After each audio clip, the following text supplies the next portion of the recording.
আমার পিছনে পৃথিবীর সব থেকে এক্সপেন্সিভ কার্স রয়েছে। মজা করছি না, আমরা আমাদের হাতে পেয়েছি টোটাল $250 মিলিয়ন এর কার্স। তার মধ্যে একটার দাম এমনকি $100 মিলিয়ন। আর আমরা সেগুলোকে ওড়াবো, জলের ওপরে চালাবো, ড্রাইভ করব, আর এমনকি আকাশেও উড়বো। এই সমস্ত গাড়িগুলো কেন তো দামি আপনাদেরকে দেখাবো। শুরু করব আমরা এই $1 গাড়িটাকে দিয়ে। এটা তো পুরো একটা জঞ্জাল। আপনি কেন এটাকে $1 বিক্রি করে দিচ্ছেন? তুমি দেখতেই পাচ্ছ এটা কোনো কাজের নয়।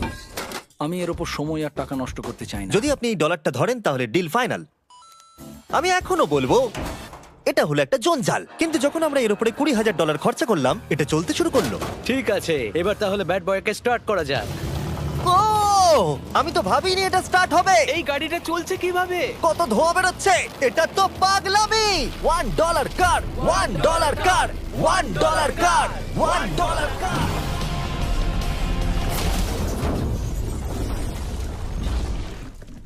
ঠিক আছে, তাহলে এটা হলো $1 কার। ভাগ্যিস আমি ওতে বসেছিলাম না। $100,000 কারটাকে নিয়ে এসো। এটা নিজে নিজেই চলতে পারে। মজা করছি না, এর ভেতরে কিন্তু কেউ নেই, তাও এটা দিব্যি চলছে। দেখা যাক 100 গ্র্যান্ডের গাড়িতে কি আছে। গাড়িটার ভেতরে তো অনেক জায়গা আছে। পৃথিবীতে অল্প কিছু গাড়ি আছে যার ভেতরে আমার বাচ্চারা ধরে যেতে পারে। তোমার আবার বাচ্চা আছে? হ্যাঁ, তোমরা সবাই চলো এটাকে নিয়ে ঘুরে আসি। টেসলা কেনার আসল কারণ হলো এটা নিজে নিজেই চলতে পারে। ঠিক আছে, আমি কিন্তু আর গাড়িটাকে চালাচ্ছি না। ও, এটা লেন চেঞ্জ করছে। এটা চলছে।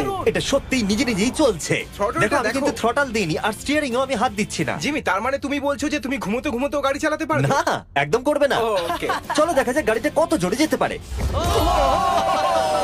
আমি পেছন থেকে হেলে গেলাম। এটা আমাকে ভয় পাইয়ে দিয়েছে। এটা তো সবে মাত্র শুরু। পরে এমনও গাড়ি আমরা দেখাবো যা লিটারালি প্লেন হয়ে যাবে আর উড়বে। কিন্তু এখন আরে ল্যাম্বোটাকে দেখো, ও, ধাক্কা লেগে যাচ্ছিল। এখানে চাবি লাগানো আছে, তাও এটাকে কেউ চুরি করেনি। যদিও এই গাড়িটার দাম দ্বিগুণ, তবু এই গাড়িটার ভেতরে জায়গা ও। অনেকটাই কম। জানি না কেন এই গাড়িটার দাম 200K, কারণ এর ভেতরে আমি ফিটি হচ্ছে ও না। কি জানে ল্যাম্বরগিনি কিভাবে চালাতে হয়? আচ্ছা, এটা চালু হয় কি করে? আমার মনে হয় এই শিফটারটা টিপতে হবে। ঠিক আছে, তাহলে আমরা এখন রাস্তায় নেমে পড়েছি। ও, কি সাউন্ড! ও মাই গড, কি দারুণ গাড়ি! এই অনেক পাওয়ার আছে দেখছি। ও মাই গড, গাড়িটা তো ইনসেন।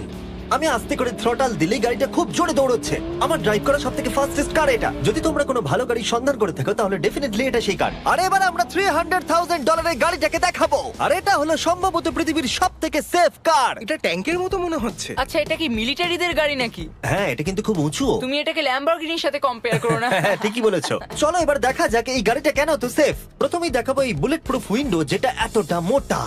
এই গাড়িটাতে একটা এক্সপ্লোসিভ প্রুফ আর্মার আছে। পরে এটাকে আমরা টেস্ট করব। কার্ড, তুমি কি বাটনটাকে প্রেস করতে চাও? না, একদমই তুমি নয়। কি স্মোক স্ক্রিন বাটনটা টিপতে চাও? প্লিজ। ওহো, ওহো, এটা তো দারুণ। এখানে তো পুরো ধোঁয়ায়